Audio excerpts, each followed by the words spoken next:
Some Welcome back to clips. another episode of Obliterated Companion. You guys, probably one of the most, I don't know, surprising surprises. Is that like a double entendre? I don't know. I don't know words. Words are hard. But anyway, joining me, DJ Tiesto, watch out.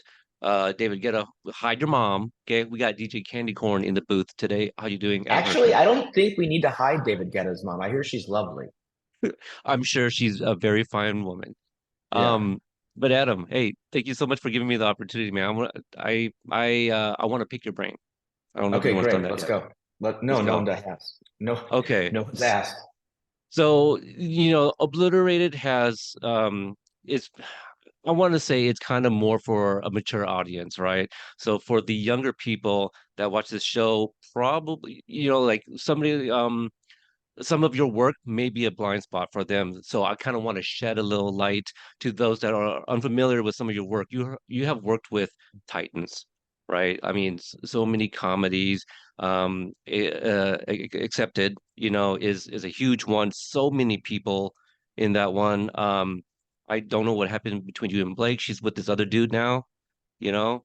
Yeah, Um, I was really close. That was a real heartbreak for me. yeah, yeah. I But mean, like, I think she made the right choice, but I mean, time will tell.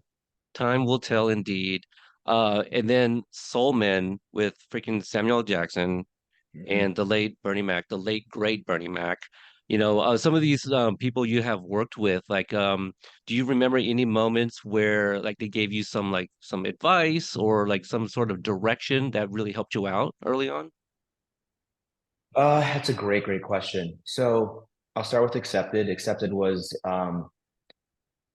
I had pretty much when I started doing this, the work that I booked was commercials, and so the first job I booked outside of commercials, and they were great commercials, very cool stuff, which I was happy to do at the time, and still will do commercials. So if Chevy's watching, I'll give you my phone number. But um, I booked Accepted. It was the first job I ever did, and it was a supporting role and had this amazing cast. Um, and of course, you had just huge stars in that. You had Justin Long and Blake Lively and Jonah Hill, Jonah Helen Hill, what's he been Lutz. in lately? Yeah, Jonah could really he's really yeah. It fell Hopefully off, he get right? hopefully Jonah gets his career going. I just yeah we'll see I feel like he'll have a resurgence again. I hope so. Yeah, I hope so. I like them in super bad. Yeah, he's no Jonah's incredible. And that was just super fun. It literally felt like we were in college, going to college. That was the vibe. We shot it. I think it was at Northridge University. And every day you had, you know, 50 to maybe 100 extras doing pool parties or this or that. And it just had this very college fun party vibe. And that was my first experience. I'm like, this is like the greatest. I mean, I knew back then I would never have a job that fun. Um, This was also directed by Steve Pink. yep, Steve Pink, Yeah, who I know directed some Cobra Kai's.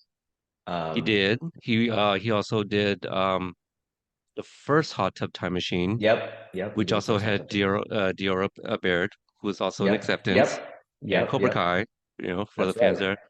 there. Yep. Now, when you were younger, like back in school and stuff, is this what you wanted to do? Were you always into performance, theater, anything like that growing up? No, Mm. no. This was DJing, something. I, yeah, I was strictly I had eyes set on DJing back then. that was it. Yeah, I was DJing. I didn't know what a DJ was back then. We had radio disc jockeys, right? Um, back then. No. The Root, I right? got Sandstorm. That was like probably one of the early big DJ names that I remembered. oh Sandstorm. That's right. And Yeah, I mean, a lot of the DJs I think were in rap back then. Like when I was listening to DJs, it was the MCs. right. But no, back then I didn't really know what I wanted to do. I never really did theater. I think I took one or two acting classes when I was in high school. And it was fun. I like making people laugh, and I think that whole thing about comedy making people laugh, that was something that I loved to do. And so I ended up um, actually going to school, to college, and got a degree in journalism, and then um, started got a job in that field. and then moved out to Los Angeles just because I wanted to get out. I'm from Minnesota. I wanted to get out of the Midwest, and started taking classes at the Groundlings and stuff like that. I kind of had some interest in, oh, maybe this would be fun. Let's see what this is, and took classes for a couple of years, and I was like, you should get your headshots. And this was a long time ago, and so I said, great, get my headshots. I mailed my headshots to some agencies, and I had no credits, like one credit. I would think I stood in line. It was actually a movie called oh god, I'll think of it in a second. But it was like a short film that someone made, and I stood in line, and remember the camera rolled by me. And I stood in line, and I was like, this is awesome. That one didn't do anything. I was just an extra in it. So I put that on my resume. And then people looked at that and they threw the resume away, but they're like, oh, you have a very interesting look. And so take some acting, continue with your acting classes and we'll throw you out. And I booked a commercial pretty quickly. And I remember my first day of doing a commercial. Basically, the first shot was us just looking at a car. And I think it was for like Verizon, but we were looking at a car. And I'm like, where are we supposed to look? And the guy next to me is like, I don't know. And then they yelled action. I was just looking around and they said, cut. All right, moving on. I was like, this is the job I want. I want this job. This job is awesome. I don't know what I'm doing. I've never done this. I don't know where to look. We don't have any lines. Seems awesome. And you're going to pay me for this, right? And they said, Right. So yes. you're basically like, I didn't know where to look, and you're gonna give me money for that? Okay. Yeah. Where do we get more of this? And the best is I still don't know where to look with the eye lines. But like even right now on the Zoom, I know the camera's right here, but I feel like I should be looking over here. Right. Talking to you. Yeah, this is a good eye line, I think, for this. Like things Maybe are do always it here. changing in the industry. People might prefer you to look away from the camera, Right. you And if know? you watch like a lot of like the greats, like the Brad Pitts and Leo DiCaprio's, and to me those are the greats because they work every second and they're awesome and I love those guys. But they're just they're so cool and they can do whatever they want. And I don't know. Anyways, I don't know what I'm talking about. But yeah. Yeah, So yeah, yeah, don't no, so kids but the note is kids don't worry about your eye line. Play the no, scene. right. That's what directors are for, like you don't have Right. to know. They'll just tell you, say, hey, Right. look at that real quick. Now you mentioned like, you enjoyed making people laugh and things like that. Did you have any sort of like comedic inspirations or inspirations at all? Whether acting, Oh, yeah, I influences? I mean, I remember watching Delirious as a kid, seeing Eddie Murphy's Delirious, and I memorized that. And anything Bill Murray, Oh, um, Chevy Chase, I mean, that just gives away. But like a lot of stuff from like the mid '80s and all the way up to like the mid '90s. Um, they made so many comedies back then, and they weren't necessarily the best thing in the world, but they were so funny. I loved the John Hughes stuff. Um, I loved all the Harold Ramis was one of my all-time favorites, and actually had a chance. Got to meet him once when I was working on Soul Man. They were doing God, they're doing this some epic movie with Michael Cera and Jack Black. I can't remember the name of it. oh, But I feel like they've I haven't. collaborated a few times. Yeah, it was some Oh, restaurant. I year was at one? year Year one. one? That Yeah, so they were yeah. making that in New Orleans or Louis somewhere in Louisiana at the time, and I got to meet him. And for me, that was like meeting like the Mount Rushmore. Harold Ramis has written Oh, so many sure. movies. But yeah, so those were the guys. It was like Chevy Chase and Bill Murray and Eddie Murphy, and so I was like, those were my comedic heroes. And then having gotten a chance to work with Bernie Mac Oh, yeah. was like one of the greatest things that ever So like happened to me. Coming So to America, Three Amigos, stuff like that was up there. yeah, They don't Caddyshack, make them like they used Fletch. to. Yeah, Yeah, Flash. Fletch. I Yeah. mean, and Strange Brew. I mean, there's just so many there's so much funny stuff. And now today it's a different time and they don't really make those. I guess they don't Even make like them. I'm forgetting the title. It's the one with Bill Murray and Bobcat Goldthwait directed. Loose Change, something change, Quick Change. Quick Change. That's the one. I haven't seen that in a hot Hilarious. minute. Yeah, That's great with not not Randy Quaid. yeah, Super underrated. underrated and underseen. Like, Yeah. I It's don't know the story of the production, but it's just like, why isn't that out there more? Not enough people seen it. and if kids want to kids if the kids want to get into this, I can't talk. But the joust scene in Quick Change is one of the funniest things you'll ever see. So just type in like the joust. I'm guessing, but that is like the funniest movie making of all time. I think Bobcat Goldthwait is also an underrated director. I Was it think Bobcat Goldthwait who directed that? feel like he did. Now I feel Yeah, like I'm gonna have to look that I up. have to look it The up because the because the other project that I feel is not that doesn't get talked about it was his work with Robin Williams on World's Greatest Dad. mm, Dark comedy and just you know what? very, I very have well not done. seen that one, so I'll have to check it Was that out. right? Yeah, World's I Greatest don't think Dad. I I've seen it. mean, when Robin Williams passed, like it kind of reminded me of that movie, and I went back and watched that movie, and it was a difficult watch, but also it's such a brilliant movie. It's just so well done. Quick Change was it was no, it was not directed by. Oh, why did I think Bobcat? Is he in the movie? Why am I mixing that up? No, Randy Howard Quaid's in it, Franklin, and Gina Davis correct. are in it. I don't know why I thought I think at Bobcat. that time You know Bobcat what? was still acting. I You was know, thinking that was like Police Academy, I was mixing which up he his was movie hilarious in. because Bobcat did a movie where he was a clown, right? Yes, I think he did. I think you're right. That also held up a Now, bank. I was mixing up the two movies. That's what it yes, was. yes, Yeah. So I'm sure somebody will correct. Either way, either way. So yeah. yeah, that I mean, obviously the comedic, the greats. That's why I believe. I mean, I'm no talent agent, right? But like I feel that's why you continue to get like these really great roles, very comedic, very memorable. And so like the reveal, I was like, no shit. I was like, like it's just one of my buddies, he's messaged me. He's like, you gotta if you ever speak with Adam, I gotta know like when is DJ Candycorn gonna tour?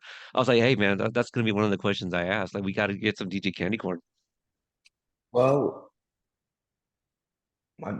Breaking I'm looking at news? some. I have breaking news. I like to break is I'm available for hire. I probably have to enter a DJing school, but from what I hear, it's You just push buttons. you just press buttons. You just press play. Yeah, But yeah, I just trying to get to Tulum. That's yeah. the whole. That's like that's my bucket, and I don't know why. I see it on. I see, I hear Tulum's supposed to be this really cool place. So if I can get to Tulum and I have to be DJ Candycorn, I'm in.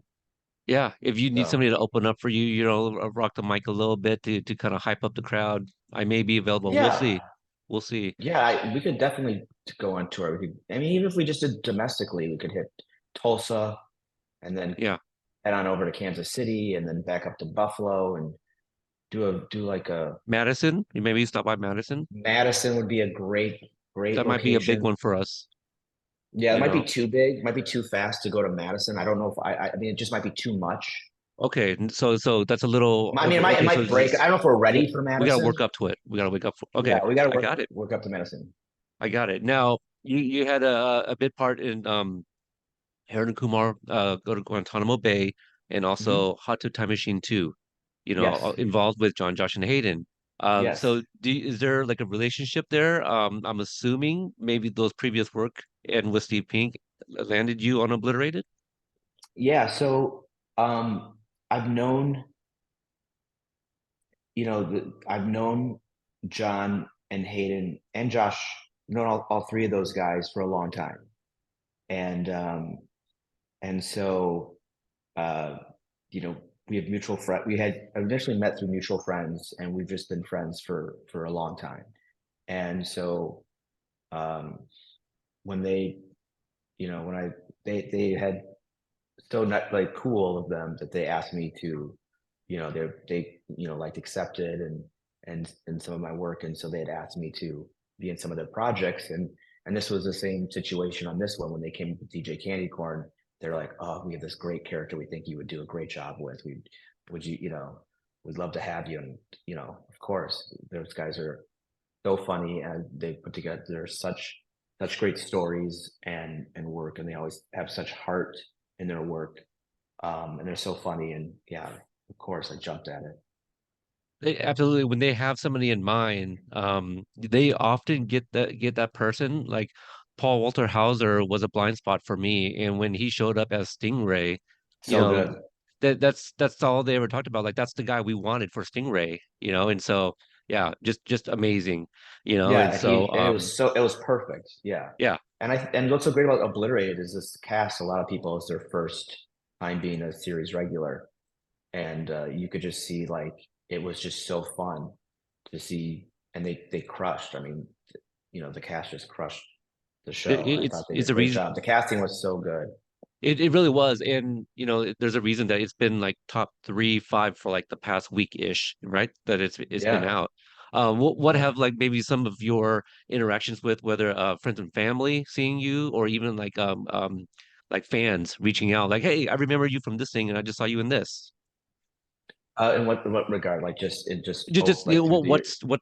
what kind of like reception have you been getting? Like just kind of messages or whatnot. Everyone just Oh like, hey, yeah. it's you, or Yeah. I just get a lot of texts and just a lot of mostly a lot of texts, couple phone calls of people just being like, "Oh, I could." That was when he took it off and it was you. I just knew right away, and it was so funny and love seeing you and made me laugh and love the show. So it's just been awesome. It's been awesome, and Candycorn is such a cool character. Um, that like, and I think they just killed that idea of like, I know they want to try and do something. Um, just funny to have this DJ just kind of just get in the way of their, kind of slow up the mission a little bit. And it's just such a funny thing because I think the idea of like DJs are very talented is very cool, but there's also this other like comedic thing of DJs of like, what do you actually do? Like you have a computer, you're not playing a guitar, you're not right, you're just hitting some buttons and it doesn't seem that hard. Of course it is, but like comedically, that's just such a funny idea. absolutely. So, So, so yeah, it's been really cool and yeah, I'm just honestly just so happy to be a part of such a great show. yeah, it's really great, and like I don't, I mean, I'm not a critic, and I don't understand why. That's why I try to avoid reading reviews and stuff like that. Like I feel what I feel. If the critics are, it's their job, and maybe sometimes it feels like a chore, but I had a blast watching the show, and I think every character from Janet who rides McKnight at the strip Yes, club, yes, like all yes. those bit parts, it's hilarious. Like these people are really not having fun watching the show. I don't get it myself. So, Yeah, but and even with like Cobra Kai, they have so many great characters. It's just full of amazing characters. It just makes the show so rich. it's a good problem that they have. It's just like we have so many characters, and I'm gonna be really interested to see how they balance out season six with everybody else trying to tie up all the loose ends, for its final season. After you booked the role of DJ Candycorn, what kind of preparation did you have leading up to showing up on set? That's a great question. So I guess for me, just having the background in um, taking classes at Groundlings, and that really being for me when I think about like, oh, my training or whatever, like that just had a huge impact on me because Groundlings, for people who don't know, is an improvisation school mostly. It's where a lot of people from SNL went to and came out of, going back many, many years, just like Like a in city, yep. Chicago, Second City in Chicago and Canada. But so for me, my preparation is just knowing the scene well enough where if I get an opportunity to improvise on set, I feel like that's something I really love to do, and it's so fun. Um, in a scene as an actor, for me, if they didn't give me any lines, I'd be okay with that. That's the type of what I like to do is just kind of have a conversation and kind of get to a point where we're just coming up with some fun things and maybe something's really funny and it was so funny anyways what they had written, but Alice and I got to play the scene and got to, I think they used a couple of the improvised lines that I had and they kept it in, so I can't remember what was what or what was improvised and what wasn't, but I was about we to got to ask, definitely yeah. we got to definitely improvise, and Allison was so good, so funny in that scene. I think she stole that scene. She was so great, and it was really great to work with her. She did an amazing job on the show. So the blue cheese line, do you remember Yeah, it that was scripted on paper? God, I feel like that was probably in there, but I think some of the interaction between like I think I said something about like you have a great palate. Like, oh yeah, that is blue cheese. You have a great palate. I remember saying that I think that could have been improvised. But maybe there was a thing of like it smelled like blue cheese, but then we kind of took it a little bit further. Um, so I think that part may have been improvised. I'm not 100% sure. But we definitely got to improvise in that scene, and it was like so much fun. And Do you yeah, remember she any? was hilarious. Do you remember any of the other lines that were said that did make it onto screen that were cut? I don't Okay, remember, but I I know definitely it's know been there like a was like, year. yeah, I definitely know that we probably ripped on, vape pens and just blue cheese and any other subject or topic that you would not be riffing if you're at a nightclub.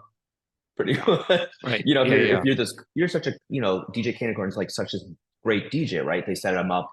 He has all these fans. He's international. He's huge, and then he's just like sees this girl. He's trying to put like his game on, but he's like insane. He doesn't, whatever, he doesn't even like what's coming out of his mouth. He's starting echo friendly vape pens or whatever. Right. That's, you know, insane. Yeah, he's more eco-friendly, eco-friendly minded DJ. I bet He is. you He cares about the environment. we can say that about him. As we get to ready to wrap up, got a few other things I wanted to kind of hit on. If you are able to share any insight. First one is like kind of like behind the scenes. Like, was anything you're able to share? When you guys weren't rolling, pranks, alternate takes, Sure. things of that nature. But also for the DJ of Candycorn, did you have a backstory for him? All right. So on set, so when you come in to a situation where you work a day or a week or a couple of days and you come in on set and the main cast already knows each other, they have some sort of chemistry and vibe, and you're just kind of there to serve that scene. Um, and but the cast was so, I'll just say in general, they were so great, and it, they just made everyone feel really, and I think they had like a very family type thing where they just all kind of, were good friends. And so immediately I just felt very comfortable. That's not a great story. It's probably an incredibly boring story, but I just felt very comfortable right away. Um, and then when you, and this is something that's also when you do this type of a show, usually you'll get, most cases you'll just get the one episode to read. So I don't know what else is going on. I don't know why they're there. I don't know what's happening at the end. They do, that the main cast does, and the directors know, and everyone else knows. But you're just kind of there, just playing this one little nightclub scene. You don't really need to know, but so you really don't know the whole intricacies of everything that they know. So that's kind of an interesting thing to think about. But off the stage, I'm trying to think. So when But you so I came, got I got to go to, so I was in New Mexico. I filmed part of it in New Mexico, and then I filmed part of it in Las Vegas. That scene where I get out of the limo when Candy Corn comes out of the limo, that we shot that in Vegas. But then the scenes where we're inside the club, we shot that in New Mexico. So it was actually my first time in New Mexico. That's not a great story either. Um, and I guess it's just, I don't know. It's an interesting name for a state because it's new. I sure. guess New Jersey, because Jersey's new too. There's a lot of, anyways, I don't. That's a terrible story too. God, No, it's I'm trying it's to come up with some. I'm trying to come up with some really good stories here behind the these are scenes. better than Tiesto and Guetta stories. Let me tell you, those guys Yeah. are boring. So By the way, David Guetta, all he does is read all day. That's that's all he it. does. Yeah, he has. And after the show, he goes right to bed. He's a bookworm nerd. What a He's a nerd. nerd. He's a Yeah, total nerd. He's a nerd, and probably that's went to why. college. Yeah, probably has a master's in DJing. Who knows? So boring. Uh, So and then I'm trying to think like specific. Oh, so when I was at the DJ deck, they had like this thing where it's like you pressed it and it just blew like smoke. And so I'm up there like I have the headphones and I had that candy corn helmet on and I got the DJs and I'm trying to think about like all the DJs I have seen in my life, trying to replicate it. And it's just you're so basically what I'm trying to say is being a DJ is really hard. I have massive respect because you have the smoke machine, you got the lights, you gotta you can't see. you Oh, can't see. It's maybe just, you can't see. yeah, you You think know, it's like, oh, it's what a fun job. It's very stressful. I I was mean, very stressed. I was very stressed DJing because part of me is like, I was so into character that I was like, God, I hope I don't mess up when I fade out of this song into this song. And I hope I get the bass levels correct. And then I had the woofers and just I hope my speakers were okay. And then people are trying to talk to me, because there's like the VIP section where I was, and all these people are trying to be like candy corn, candy corn. And but I'm just focused. I have to be DJ Candy Corn. There's no Right. time to mess around. And then I Right. realized that I'm not really controlling anything. So that made it even more fun because I was like, oh, man, this is what people, they're going to be like, There's a oh, he's legit. You He's were legit. overwhelmed with all the different dials, and it's really just one switch, right? You're just like it was a Yeah. different setup. Right. And I'll share with you, like, I thought it was funny. And I don't know if it played but I held the headset, the headphones. You know how DJs had the headset, but like I have a mask on, so I was holding it to my mask as if I was really could hear it through the mask, which is Yeah. insane, but it made me laugh. So you just find like little things that you're doing, but it was so fun. Like that was so fun just to like, you know, DJ and as they walked in the club and then playing the scene was super fun. Um yeah, so yeah, it was fun. It was fun. I hadn't seen the episode until I was home and just watched it recently when it got released over the Yeah. weekend. So That that was really that fun to see. episode 6 is so good. So much is going on, you Yeah, know. it's so fun. I know the Yeah. Elvises, I think, are in that one, right? Yeah. Yes, yes, yes. Yeah, Uh yeah. And then with and Paul's just going through it. Jordan Mitchell plays Sonny, the Elvis that does all the talking. Yeah. Yeah, Yeah. and then yeah, Paul gets cuffed right outside the restaurant. Yeah. Yeah. All that episode, it's just it's wild. And then obviously you have Zog, Zog, the gremlin, you know? Yeah. He was Yeah, amazing. just we're So still yeah, trying I to wasn't there for that, but like just seeing that, it was so fun to see all the stories kind of came together in six. right, right. Yeah, six was Yeah, super exciting. yeah, it really Yeah. was. Um, Adam, even though you think the stories weren't great, I still like kind of pulling back the curtain a little bit.